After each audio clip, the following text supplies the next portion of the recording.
ദിലീപ് ഏട്ടന്റെ super hero ചിത്രം വരുന്നു. 2018 അനൗൺസ് ചെയ്ത പറക്കും പപ്പൻ എന്ന സൂപ്പർ ഹീറോ ചിത്രം ഉപേക്ഷിച്ചിട്ടില്ല എന്ന അപ്ഡേറ്റ് ആണ് ഇപ്പോൾ കിട്ടിയിരിക്കുന്നത്. മുൻപ് പലതവണ ചിത്രത്തിന്റെ ഷൂട്ടിംഗ് ആരംഭിക്കുവാൻ പോകുന്നതായ വാർത്തകൾ വന്നിട്ടുണ്ടായിരുന്നെങ്കിലും ചില കാരണങ്ങളാൽ അത് പോസ്റ്റ്പോണ്ടായി പോവുകയായിരുന്നു. എന്നാൽ ഇപ്പോൾ ചിത്രത്തിന്റെ തിരക്കഥ റീവർക്ക് ചെയ്യുവാൻ ആരംഭിച്ചതായും 2027 തുടക്കത്തോടെ തന്നെ ഷൂട്ടിംഗ് ആരംഭിക്കുമെന്നുമാണ് ഇപ്പോൾ കിട്ടിയിരിക്കുന്ന അപ്ഡേറ്റ്. ദിലീപിന് ഒട്ടേറെ ഹിറ്റുകൾ സമ്മാനിച്ചിട്ടുള്ള റാഫിയുടെ തിരക്കഥയിൽ നവാഗത സംവിധായകനായ വിയാൻ വിഷ്ണുവാണ് ചിത്രം സംവിധാനം ചെയ്യുവാൻ പോകുന്നത്. ദിലീപിന്റെ തന്നെ പ്രൊഡക്ഷൻസിൽ ഒരുങ്ങാനിരുന്ന ചിത്രം ബഡ്ജറ്റ് കൂടിയതിനാൽ ഗോകുലം മൂവീസ് കൂടി ഇപ്പോൾ നിർമ്മാണത്തിൽ പങ്കാളിയായിരിക്കുന്നു എന്നാണ് അറിയാൻ സാധിച്ചിട്ടുള്ളത്. സൂപ്പർ ഹീറോ പരിപാടിയാണ്. തുടരും എന്ന ഇൻഡസ്ട്രിയൽ ഹിറ്റ് ചിത്രത്തിന് ശേഷം തരുൺമൂർത്തി മോഹൻലാൽ കൂട്ടുകെട്ടിൽ വരാനിരിക്കുന്ന ചിത്രമാണ് അതിമനോഹരം. ചിത്രത്തിന്റെ ഭാഗത്തു നിന്ന് ലഭിച്ചിരിക്കുന്ന ഒരു അപ്രതീക്ഷിതമായ അപ്ഡേറ്റ് എന്തെന്നാൽ മലയാളത്തിലെ ഒരു പ്രമുഖ താരം ലാലേട്ടനോടൊപ്പം ഈ ചിത്രത്തിൽ ഒരു അതിഥിവേഷം കൈകാര്യം ചെയ്യുന്നു.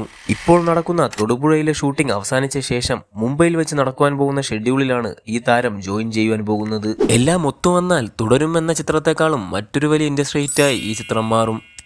പ്രേക്ഷകരുടെ ഓൾ ടൈം ഫേവറേറ്റായ ഒരു അർണോൾഡ് ചിത്രം റീറിലീസിന് ഒരുങ്ങുന്നു. അതെ, ടെർമിനേറ്റർ 2 ദ ജഡ്ജ്മെന്റ് ഡേ. ഈ കാലഘട്ടത്തിൽ ഇറങ്ങുന്ന പല ചിത്രങ്ങൾക്കും മറികടക്കുവാനാവാത്തത്ര ഫാൻ ബേസ് ആണ് 1991 ഇറങ്ങിയ ഈ ചിത്രത്തിനുള്ളത്. ചിത്രം ഈ വരുന്ന ഓഗസ്റ്റ് 28 ഇന്ത്യ ഉൾപ്പെടെയുള്ള രാജ്യങ്ങളിൽ വേൾഡ് വൈഡായി റീറിലീസിന് എത്തുന്നത്. ചിത്രത്തിന്റെ 35ാമത്തെ ആനിവേഴ്സറിയോടനുബന്ധിച്ചാണ് ഈ റീറിലീസ് പ്ലാൻ ചെയ്തിരിക്കുന്നത്. പുതിയ തലമുറയ്ക്ക് ഒരു മികച്ച തിയേറ്റർ എക്സ്പീരിയൻസ് തന്നെയായിരിക്കും ഈ റീറിലീസ് ചിത്രം. ഭാവന സ്റ്റുഡിയോസിന്റെ ബാനറിൽ ഫഹദ് ഫാസിലിനെ നായകനാക്കി നവാഗത സംവിധായകനായ റോയ് ഒരുക്കുന്ന ചിത്രമാണ് കരാട്ടെ ചന്ദ്രൻ. ചില സാങ്കേതിക തടസ്സങ്ങളാൽ 2024 അനൗൺസ് ചെയ്ത ചിത്രത്തിന്റെ യാതൊരു അപ്ഡേറ്റും തന്നെ പിന്നെ ലഭിച്ചിരുന്നില്ല. എന്നാൽ ഇപ്പോൾ കരാട്ടെ ചന്ദ്രന്റെ ഷൂട്ടിംഗ് വർക്കുകൾ ആരംഭിക്കുവാൻ പോവുകയാണ്. ചിത്രത്തിന്റെ ഭാഗത്തു നിന്നും വന്നിരിക്കുന്ന മറ്റൊരു പ്രധാന അപ്ഡേറ്റ് എന്നാൽ ഈ ചിത്രത്തിൽ വില്ലൻ വേഷം കൈകാര്യം ചെയ്യുവാൻ പോകുന്നത് ഗോകുൽ സുരേഷ് ആണ്. ഈ വരുന്ന ഓഗസ്റ്റ് മാസം തുടക്കത്തോടെയാണ് ചിത്രത്തിന്റെ ഷൂട്ടിംഗ് ആരംഭിക്കുവാൻ പോകുന്നത്. ഭാവന സ്റ്റുഡിയോസിന്റെ ബാനറിൽ ഫഹദ് ഫാസിൽ, ദിലീഷ് പോത്തൻ, ശ്യാം പുഷ്കരൻ എന്നിവർ ചേർന്നാണ് ചിത്രം നിർമ്മിക്കുന്നത്.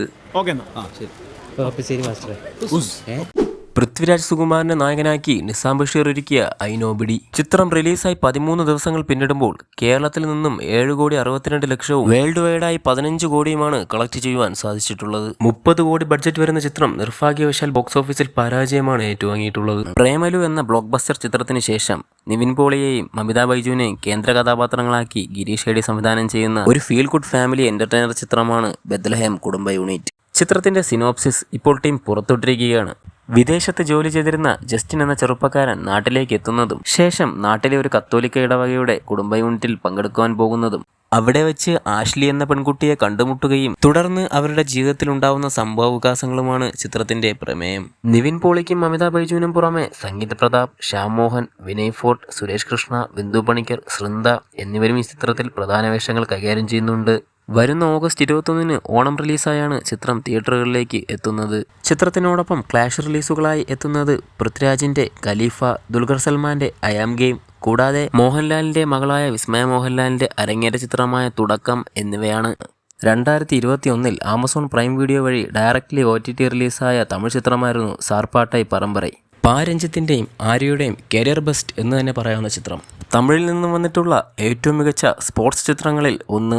അതെ, സാർപ്പാട്ട പരമ്പരയ്ക്ക് ഒരു 2ാം ഭാഗം വരുന്നു. പക്ഷേ ഇത് സാർപ്പാട്ട പരമ്പരയുടെ സീക്വൽ അല്ല, പ്രീക്വലാണ്. അതായത് സാർപ്പാട്ട പരമ്പരയ്ക്ക് പിൻകാലഘട്ടത്തിൽ നടക്കുന്ന കഥ. ആദ്യ ഭാഗത്തിന്റെ കഥ നടക്കുന്നത് 70കളുടെ പശ്ചാത്തലത്തിലാണെങ്കിൽ 2ാം ഭാഗം ഒരുങ്ങുന്നത് 40കളുടെ പശ്ചാത്തലത്തിലായിരിക്കും. ഓഗസ്റ്റ് പകുതിയോടെയായിരിക്കും ചിത്രത്തിന്റെ ഷൂട്ടിംഗ് ആരംഭിക്കുന്നത്. എന്തായാലും ആദ്യ ഭാഗം പോലെ തന്നെ ഒരു മികച്ച ചിത്രത്തിനായി നമുക്ക് കാത്തിരിക്കാം. മഞ്ഞുമൽ ബോയ്സ് എന്ന മെഗാഹിറ്റ് ചിത്രത്തിന് ശേഷം ചിദംബരത്തിന്റെ സംവിധാനത്തിൽ റീസെന്റായി തിയേറ്ററുകളിലേക്ക് എത്തി സൂപ്പർ ഹിറ്റായ ചിത്രമാണ് ബാലൻ. ചിത്രത്തിന്റെ OTT റിലീസ് ഡേറ്റ് ഇപ്പോൾ പ്രഖ്യാപിച്ചിരിക്കുകയാണ്. ചിത്രത്തിന്റെ കേരള കളക്ഷൻ 18 കോടി 2 ലക്ഷം. ചിത്രത്തിന്റെ വേൾഡ് വൈഡ് ടോട്ടൽ കളക്ഷൻ 35 കോടി 50 ലക്ഷവുമാണ്. ചിത്രത്തിന്റെ OTT റിലീസ് ജൂലൈ 31 C5 എന്ന പ്ലാറ്റ്ഫോമിലൂടെയാണ് പുറത്തുവിടുന്നത്. ഇതുപോലുള്ള കൂടുതൽ OTT അപ്ഡേറ്റ്സിനായിട്ടും സിനിമാ ന്യൂസുകൾക്കായിട്ടും ചാനൽ സബ്സ്ക്രൈബ് ചെയ്യൂ, ഫോളോ ചെയ്യൂ.